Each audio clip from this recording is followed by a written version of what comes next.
ஒரு பீஸ் இஞ்சி, ஒரு கை பூண்டு, ஒரு கை அளவுக்கு சின்ன வெங்காயம், 1/2 டீஸ்பூன் ஜீரகம், 1/2 டீஸ்பூன் மிளகு, 1 டீஸ்பூன் மிளகாய் பொடி, 1 டீஸ்பூன் மஞ்சள் பொடி, 1/2 டீஸ்பூன் கரம் மசாலா, 1/2 டீஸ்பூன் தனியா பொடி, கொஞ்சமா மல்லித்தழை, தேவைக்கு உப்பு போட்டுடுங்க, பாதி லெமன்.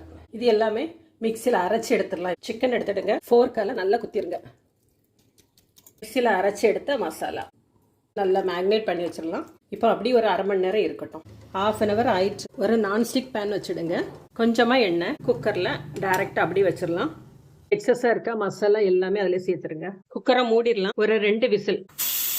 1 டீஸ்பூன் அளவுக்கு எண்ணெய், வேக வச்ச சிக்கனை இதில் சேர்த்துடலாம். மீடியம் ஃப்ளேமில் வச்சு அப்படி குக் ஆகட்டும். அப்படி போட்டு கிளறக்கூடாது, மாற்றி மாற்றி மிக்ஸ் பண்ணி எடுத்தால் போதும்.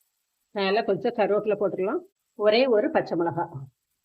மசாலா எதுவுமே உதிர்ந்து போகாமல் 1 டீஸ்பூன் அளவுக்கு எண்ணெயில் ஈஸியாக அதே டைமில் டேஸ்டான ஒரு சிக்கன் ரோஸ்ட் ரெடி ஆயிடுச்சு.